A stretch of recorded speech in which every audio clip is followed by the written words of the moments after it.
prepare a duck. It's a nice recipe of duck that smoked duck that I developed. It is succulent, sweet, smoked, and delicious. And it's not gonna be no different than any other pizza. We're not gonna overdo it. It's gonna be nice and simple. Stretch the dough nicely. The dough is not nervosa, like I said. It doesn't come back. Beautiful. So, apomarolo, puro.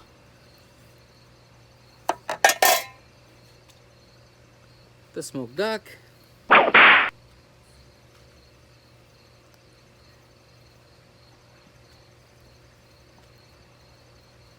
And we're gonna put the cheese. A nice fiore di latte. Fiore di latte is the only cheese that's gonna survive inside this oven because it's really, really wet. And it's not like mozzarella, regular mozzarella that is a little bit more stringy. This is like milk that's been lightly curdled. We'll give it a take. There we go. And flour underneath. There we go. Don't be scared if the pizza fights back.